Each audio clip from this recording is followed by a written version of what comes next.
Okay, sorry about that. An alarm went off and our taping got paused here. So, they get carried out on stretchers screaming. I've seen it often. Hortensia paused to observe the effect these remarks were having on two tiny ones. Not very much. They seemed pretty cool. So the large one decided to regale them with further information. I suppose you know the Trunchbull has a lockup cupboard in her private quarters called the Chokey. Have you heard about the Chokey? Matilda and Lavender shook their heads and continued to gaze up at the giant. Being very small, they were inclined to mistrust any creature that was larger than they were, especially the senior girls. The Chokey is a very tall but narrow cupboard. The floor is only 10 inches square, so you can sit down or squat in it. You have to stand, and 3 of the walls are made of cement with bits of broken glass sticking out all over, so you can't lean against them. You have to stand more or less at attention all the time when you get locked up in there. It's terrible. Can you lean against the door? Matilda asked. Don't be daft. The door's got thousands of sharp, spiky nails sticking out of it. They've been hammered through from the outside, probably by the Trunchbull herself. Have you ever been in there? Lavender asked. My first term I was in there 6 times, twice for a whole day and the other times for 2 hours each. But 2 hours is quite bad enough. It's pitch dark and you have to stand up dead straight, and if you wobble at all, you get spiked either by the glass on the walls or the nails on the doors. Why were you put in? Matilda asked. What had you done? The first time, Hortensia said, I poured half a tin of golden syrup onto the seat of the chairs the Trunchbull was going to sit on. It was wonderful. When she lowered herself into the chair, there was a loud squelching noise similar to that made by a hippopotamus when lowering its foot into the mud on the banks of the Limpopo River. But you're too small and stupid to have read the just so stories, aren't you? I've read them, Matilda said. You're a liar, Hortensia said amiably. You can't even read yet, but no matter. So when the Trunchbull sat down in the golden syrup, the squelch was beautiful. And when she jumped up again, the chair sort of stuck to the seat of those awful green breeches she wears and came up with her for a few seconds until the thick syrup slowly came unstuck. Then she clasped her hands to the seat of her breeches, and both hands got covered in the muck. You should have heard her bellow. But how did she know it was you? Lavender asked. A little squirt called Ollie Bug Whistle snuck on me, Hortensia said. I knocked his front teeth out. And the Trunchbull put you in the Chokey for a whole day? All day long, Hortensia said. I was off my rocker when she let me out. I was babbling like an idiot. What were the other things you did to get into the Chokey? Oh, I can't remember them all now, she said. She spoke with the air of an old warrior who had been in so many battles that bravery has become commonplace. It's all so long ago, she added, stuffing more crisp into her mouth. Ah, yes. I can remember one. Here's what happened. I chose a time when I knew the Trunchbull was out of the way teaching 6th formers, and I put up my hand and asked to go to the box. But instead of going there, I sneaked into the Trunchbull's room. And after a speedy search, I found the drawer where she kept all her gym knickers. Go on, Matilda said, spellbound. What happened next? I had sent away by post, you see, for this very powerful itching powder. It cost $5 a packet and was called the Skin Scorcher. The label said it was made from the powdered teeth of deadly snakes, and it was guaranteed to raise welts the size of walnuts on your skin. So I sprinkled this stuff on every pair of her knickers in the drawer and then folded them all up again carefully. Hortensia paused to cram more crisps into her mouth. Did it work? Well, a few days later during prayers, the Trunchbull suddenly started scratching herself like mad down there. She changed for gym already. It was pretty wonderful to be sitting there watching it all and knowing that I was the only person in the whole school who realized exactly what was going on inside the Trunchbull's pants. and I felt safe too. I knew I couldn't be caught.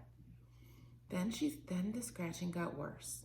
She couldn't stop. She must have thought she had a wasp nest down there, and then right in the middle of the Lord's Prayer, she leapt up and grabbed her bottom and rushed out of the room. Both Matilda and Lavender were enthralled. It was quite clear to them that they were at the moment standing in the presence of a master. Here was somebody who had brought the art of skullduggery to the highest point of perfection. Somebody, moreover, who was willing to risk life and limb in pursuit of her calling. But how did she catch you that time? Lavender said. She didn't, but I got a day in the chokey just the same. Why? The Trunchbull has a nasty habit of guessing. When she doesn't know who the culprit is, she makes a guess, and the trouble is she's often right. I was the prime suspect, this time because of the golden syrup job, and although I knew she didn't have any proof, nothing I said made any difference. I kept shouting, "How could I have done it, Miss Trunchbull? I didn't even know you kept any spare knickers at school. I don't even know what itching powder is." I was spiked and cut all over when I came out from the chokey. "It's like a war," Matilda said. "You're darn right it's like a war. And the casualties are terrific. We're the Crusaders, the gallant army fighting for our lives with hardly any weapons at all. And the Trunchbull is the Prince of Darkness. We try to support each other." "You can rely on us," Lavender said. "No, I can't. You're only shrimps. But you never know. We may find a use for you one day in an undercover job. Tell us just a little bit more about what she does. I mustn't frighten you before you've been here for a week." "You won't," Lavender said. "We may be small, but we're quite tough." "Listen to this then. Only yesterday the Trunchbull caught a boy called Julius Rottenwinkle eating licorice all sorts during a scripture lesson. She simply picked him up by one arm, flung him clear out of the classroom window. Our classroom is up one floor, and we saw him go sailing over the garden like a frisbee, landing with a thump in the middle of the lettuce. From now on, anybody caught eating in class goes straight out to the window. Did he break any bones? Only a few. You've got to remember that the Trunchbull once threw the hammer for Britain in the Olympics, so she's very proud of her right arm." "What's throwing the hammer?" Lavender asked. "The hammer is actually a ruddy great cannonball on the end of a long bit of wire, and the thrower whisks it around and around his or her head faster and faster, and then lets it go. You have to be terrifically strong. The Trunchbull will throw anything just around to keep her arm in, especially children." "Good heavens," Lavender said. "I once heard her say that a large boy is about the same weight as an Olympic hammer, and therefore he's very useful for practicing with."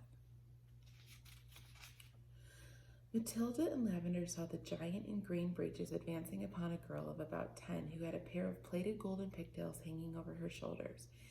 Each pigtail had a blue satin bow at the end of it, and it all looked very pretty.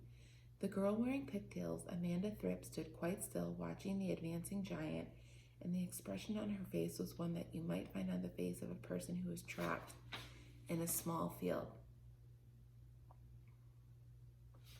She didn't like Amanda's hair. The girl was glued on the spot, terror-struck, pop-eyed, quivering, knowing for certain that the day of judgment had come for her at last. Miss Trunchbull had now reached the victim and stood towering over her. "I want those filthy pigtails off before you come back to school. Chop them off and throw them away. Do you understand?" Amanda, paralyzed with fright, managed to stutter. My mommy likes them. She plays them for me every morning." "Your mommy is a twit." "I don't give a tinker's toot what your mommy thinks," Trunchbull said. She picked Amanda up by her pigtails, lifted her off the ground, started swinging her around and around, and was yelling, "I'll give you pigtails, you little rat." "Shades of the Olympics," Hortensia murmured. "She's getting up speed now, just like she does with the hammer. 10 to 1, she's going to throw her." and now the Trunchbull was leaning back against the weight of the whirling girl. Amanda went sailing like a rocket right over the wire fence to the playground and high up into the sky. "Well thrown, sir," someone shouted from across the playground, and Matilda, who was mesmerized by the whole crazy affair, saw Amanda descending into a long, graceful parabola on the playing field beyond. The Trunchbull stood on the playground, dusting off her hands. "Not bad," she said, "considering I'm not in a strict training." "But don't the parents complain?" Matilda said. "Would yours? I know mine wouldn't. She treats the mothers and fathers just the same as the children, and they're all scared to death of her. I'll be seeing you sometime, you two." And with that, she sauntered away. Oh my goodness, that's craziness. The Trunchbull sounds terrifying. Okay, boys and girls, I hope you have an awesome day, and I'll see you back soon for chapter 11.